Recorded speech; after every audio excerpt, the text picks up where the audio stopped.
J'espère que tout va pour le mieux de votre côté. Depuis que cette CAN 2025 a débuté sur le sol marocain, c'est un véritable festival d'émotions que nous offre la scène maghrébine. Chaque jour, des scènes émouvantes de complicité, de respect, mutuelle de chaleur humaine et d'hospitalité exemplaire jaillissent entre Algériens et Marocains. Une atmosphère rare, sincère, presque fraternelle qui donne un souffle nouveau aux relations entre les deux peuples. Et oui, cette CN dite 2025 joue les prolongations, au point de tirer sa révérence en plein mois. J'espère que tout va pour le mieux de votre côté. Depuis que cette CAN 2025 a débuté sur le sol marocain, c'est un véritable festival d'émotions que nous offre la scène maghrébine. Chaque jour, des scènes émouvantes de complicité, de respect, mutuelle de chaleur humaine et d'hospitalité exemplaire jaillissent entre Algériens et Marocains. Une atmosphère rare, sincère, presque fraternelle qui donne un souffle nouveau aux relations entre les deux peuples. Et oui, cette CN dite 2025 joue les prolongations, au point de tirer sa révérence en plein mois de janvier 2026. L'absurde devient presque banal dans 10 petits jours rideau final, mais pour l'instant, tous les regards sont braqués sur un duel électrique, l'Algérie face au Nigeria. Nous sommes le 9 janvier et pourtant certains n'ont toujours pas digéré le choc Algérie-Cameroun. Et si le destin nous offrait une demi-finale explosive entre l'Algérie et le Maroc? Encore faut-il que ces deux géants franchissent sans encombre l'étape piégeuse des quarts. Suspense garanti.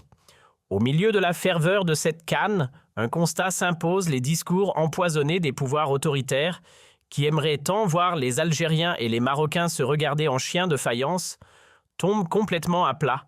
Le terrain, les tribunes, les rues du Maroc nous racontent autre chose.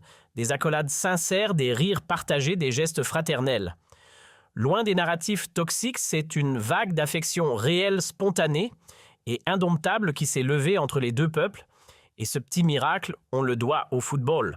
Et pourtant, ces scènes de joie ne font pas que des heureux. Voir des Algériens déambuler tranquillement dans les rues marocaines, échanger sourires et poignées de main, être traités avec chaleur et générosité, pour beaucoup, c'est simplement beau.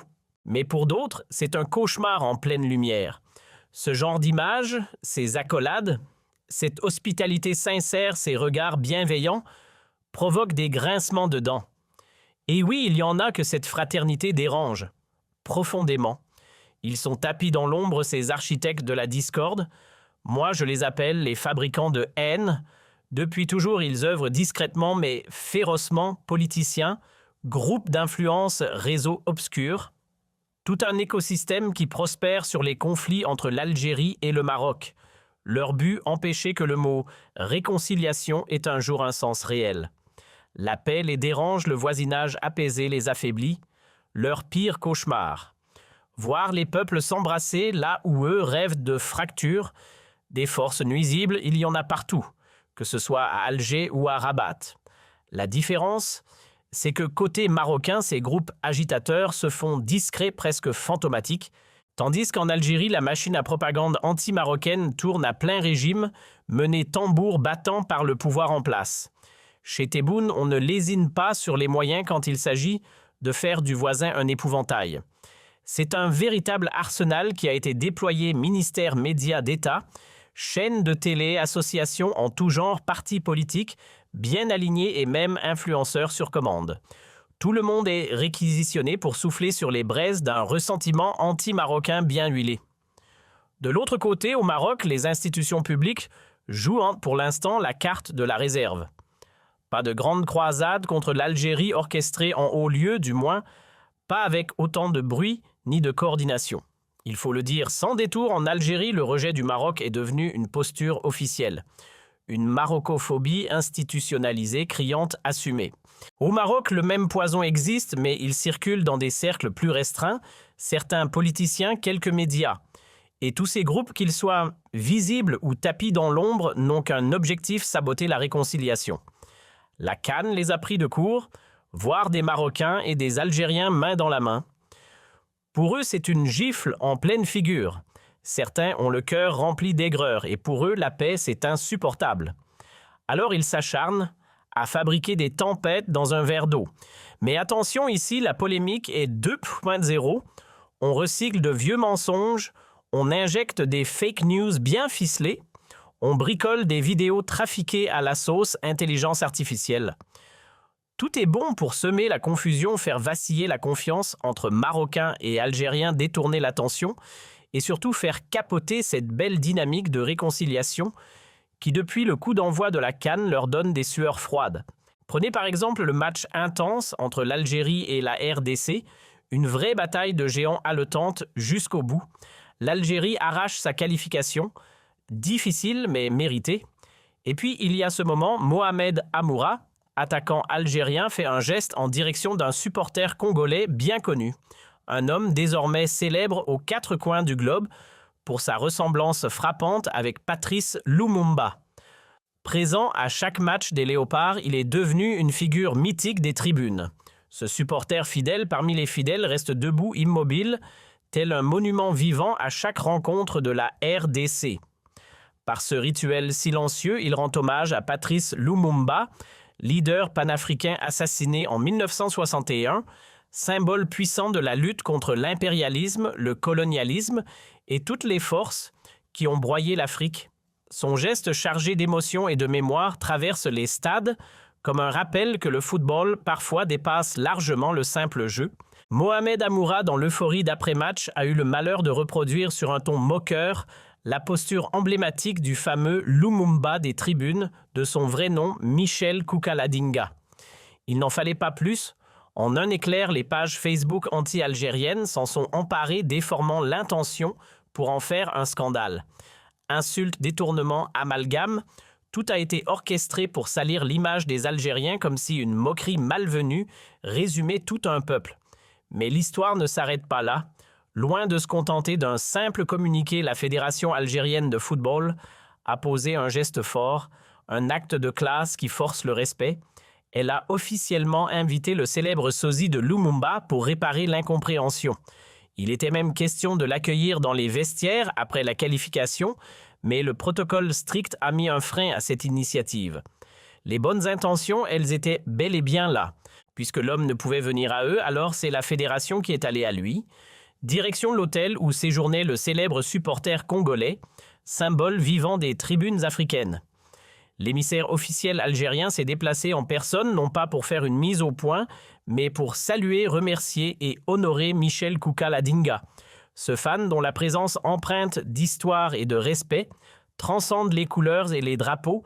C'est donc le responsable presse, oui, vous avez bien entendu, celui chargé des relations avec les médias au sein de la Fédération algérienne, qui s'est déplacé en personne pour rencontrer Michel Koukaladinga. Caméra allumée, appareil photo déclenché, tout a été immortalisé. Et à travers ce geste, l'Algérie a voulu transmettre un message clair, honorer Lumumba la légende et saluer celui qui incarne aujourd'hui sa mémoire dans les tribunes. Le nom du responsable Fleck. Et selon ses propres mots, il avait initialement tenté de faire entrer le supporter emblématique dans les vestiaires après le match. Tentative avortée, protocole oblige. Qu'à cela ne tienne, il s'est déplacé lui-même. Car cet homme ne représente pas qu'un fan, il incarne l'âme d'un continent, la mémoire d'un combat, et pour les Algériens, il évoque bien plus qu'un visage. Il représente une histoire. D'ailleurs, chez nous, des rues entières portent le nom de Lumumba. Et pour que ce geste ne soit pas qu'un simple échange de paroles, l'équipe nationale a voulu marquer le coup. Un maillot officiel floqué, Lumumba a été remis à Michel Koukaladinga. Un cadeau modeste peut-être, mais lourd de sens, comme pour dire « on te voit, on te respecte et on sait ce que tu représentes ». Mohamed Amoura, de son côté, n'a pas tardé à réagir, un message clair des excuses publiques publiées sur ses réseaux.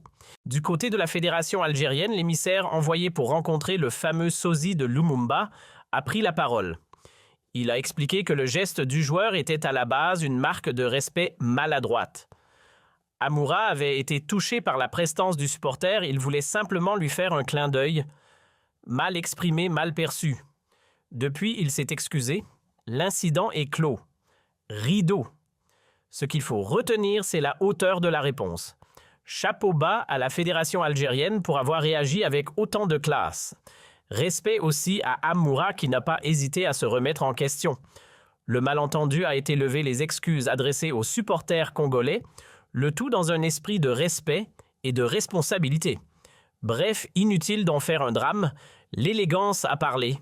Car bien sûr, certains n'attendaient que ça. Une étincelle, un petit accroc pour crier au scandale.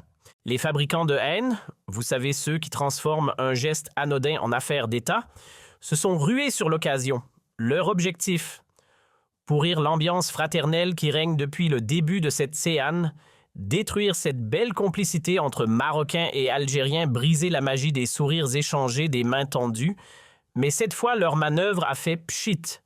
Trop d'unité, trop d'humanité pour que la haine prenne. Du côté marocain, ne croyez pas que rien n'est fait. La semaine dernière, une tempête a éclaté sur les réseaux sociaux algériens, notamment les pages les plus hostiles au Maroc, après la diffusion d'une courte vidéo montrant deux adolescents en train d'arracher un drapeau algérien installé sur un rond-point, Casablanca-Rabat. Peu importe la ville, l'image a enflammé les esprits. Mais les faits n'ont pas traîné. Les deux jeunes ont été rapidement interpellés à Casablanca. Et dès le 1er janvier, le parquet a décidé de saisir la justice pour mineurs. Leur petite mise en scène, filmée et postée sur les réseaux, elle montrait même un troisième complice. Le drapeau en question, celui de l'Algérie, arraché en pleine rue pendant la CAN. Un acte irréfléchi, mais pas impuni. Ce genre de comportement, aussi stupide soit-il, ne reflète en rien l'attitude du peuple marocain. Comme partout ailleurs, il y a des têtes brûlées, des provocateurs, des crétins. Au Maroc, comme en Algérie, personne n'est à l'abri des imbéciles. Mais ce qui compte, c'est la réponse ferme, claire, sans ambiguïté. Les autorités marocaines ont agi, les fautifs ont été sanctionnés, le drapeau replacé. La loi a parlé. Fin de l'épisode. Et voilà dans quoi on gaspille notre attention, des scandales sans intérêt. Tenez pas plus tard que mercredi soir, un influenceur algérien a jugé malin de se filmer en pleine action, en train d'uriner sur la pelouse d'un stade. Oui, vous avez bien entendu. 2 jours plus tard, l'affaire fait le tour des réseaux. Les autorités marocaines n'ont pas traîné interpellation immédiate. L'homme en question, un certain influenceur algérien assez connu, du moins dans son cercle, pas dans le mien.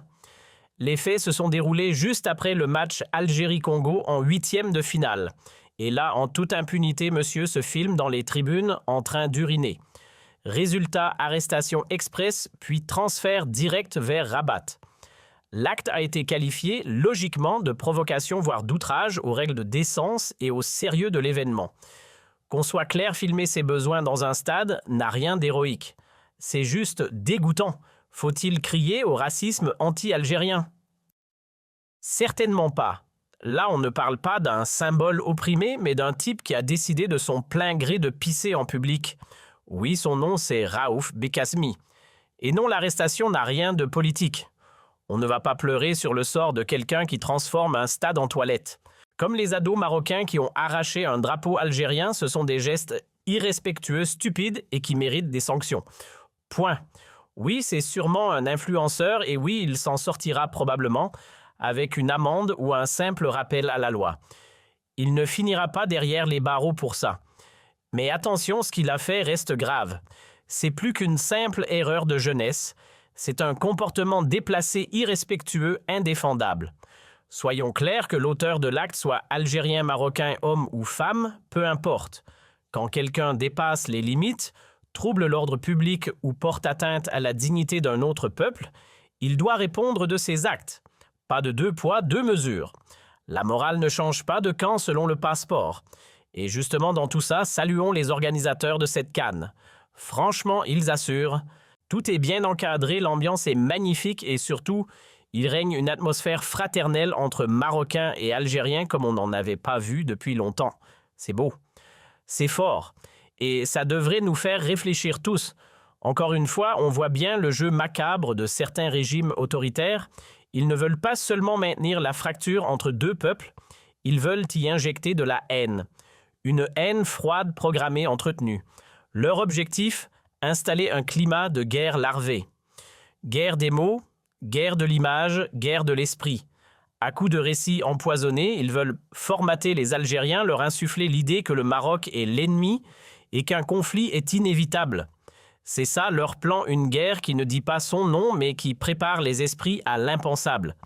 Et pourtant, ce plan-là se casse les dents sur une réalité beaucoup plus forte, l'attachement sincère entre les deux peuples. Oui, les Marocains et les Algériens s'aiment, se reconnaissent, se comprennent. J'ai discuté avec des supporters algériens qui sont allés au Maroc et tous sans exception ont été bluffés par l'accueil qu'ils ont reçu, chaleur, respect, joie partagée, mais surtout un sentiment troublant de familiarité.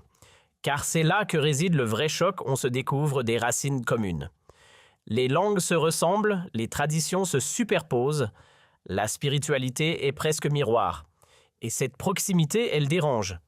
Elle fait grincer des dents à Rabat comme à Alger, chez ceux qui ne supportent pas l'idée qu'un Algérien puisse tomber amoureux d'une autre version du Maroc. Ceux-là, les marocophobes comme les algérophobes, voient leur vieux mur de préjugés s'effondrer sous les éclats de rire et les accolades. Grâce à cette canne, un vent que certains croyaient disparu s'est remis à souffler, celui de la conscience maghrébine. Oui, cette flamme que l'on a tenté de noyer sous les conflits, que les stratèges de la division ont voulu étouffer à coups de discours et de frontières.